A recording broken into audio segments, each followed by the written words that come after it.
Well, hello everyone. I hope you're having a great day today. Welcome to Monday's edition of Take 5.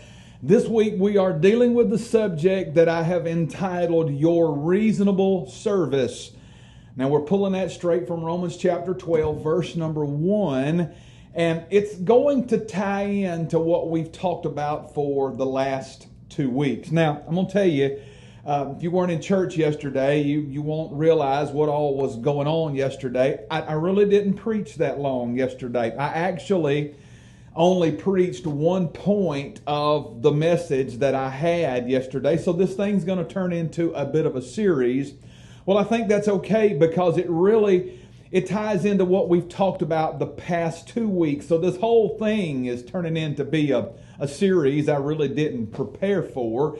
But God knows what He's doing better than we do anyway, so that's really okay. So I said all that to say, I don't know how I'm going to break everything up this week. I usually, I break everything up by the points in the message and things like that, and I may not be able to do that this week, but we are going to go through this. We're going to learn it. I'm going to try to convey to you throughout this week what I talked about yesterday. And we're going to try to see what God is speaking to us, because I know without a doubt that this word that God has given me is for us, it's for now, and it will continue to apply to us in the days to come as long as we serve Him. So let's jump into this. So 2 weeks ago we talked about the subject of blemished lamb and the great king. And from the book of Malachi, we learned that God is a great king, and He is great in what He does. He's great in who He is. We learned there that His name is to be feared, and we should always bring Him a sacrifice that is our best. We should never bring a sacrifice less than our best. That was God's frustration with the people of Israel and the priests of that day, that they were bringing Him blemished sacrifices, and God demands our best. Last week, we discussed the idea of the sacrifice of excellence. And this is where we learned that God isn't just interested in annual or monthly or weekly sacrifices. He ultimately wants a daily sacrifice from His people.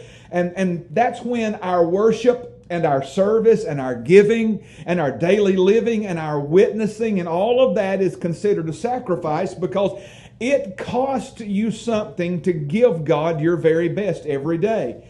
Now, when Israel brought all of those annual sacrifices and the monthly and the weekly, God still required them to bring that daily sacrifice every single day, because that's what He wants. He still wants sacrifice from His people, and He still wants it every day, and He still wants us to bring our very best.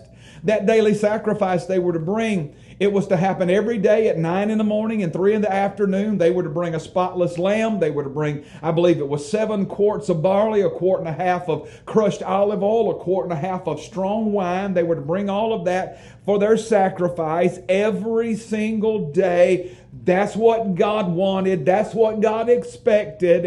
And I'll go ahead and say that's what God demanded. Now, to walk with Jesus continually means that something in your flesh has got to die each and every day. You may have to sacrifice personal dreams or plans or agendas or thoughts or habits or desires or likes or dislikes. But in the long run, it's all worth it, because God is well pleased when we bring Him that continual sacrifice of excellence. Now I know what a lot of people thinking. You're thinking, well, Russ, if I have to sacrifice all of that, what about me? What about my life? Well, I hear what you're saying, but I think we misunderstand the fact that we can give everything that we have, all of our life, we can give it to God first, like He demands and like He expects, and then our life will still play out as it should. You can still pursue your dreams and your goals and your career. You can still plan on retirement. You can still have your hobbies. That's all okay. God just wants the best, and He wants it first. That's what we're supposed to do. Bring Him our personal best each and every day of our living and our giving and our witnessing and our serving. That's what God wants each and every day. Let me read to you Romans chapter 12, verse number 1. I want to read it from the Easy Read version. And then tomorrow we're going to look at it from the New King James Version. And we're gonna break that verse down tomorrow. And when we break that thing down, a couple of those things that it says in there, it's going to get hard to swallow. I'm telling you, it's going to get us right down where the rubber meets the road. But let's read it first today from the ERV. He says, "So I beg you, brothers and sisters, because of the great mercy God has shown us." So he's telling you, this is why you should bring Him that living sacrifice of yourself, because of the mercy He's given us. It supersedes everything. God has given us mercy beyond mercy, and it supersedes everything. And because of that, He said, offer your lives as a living sacrifice to Him, an offering that is only for God and pleasing to Him. Considering what He's done, it's the only right thing that you should do to worship Him.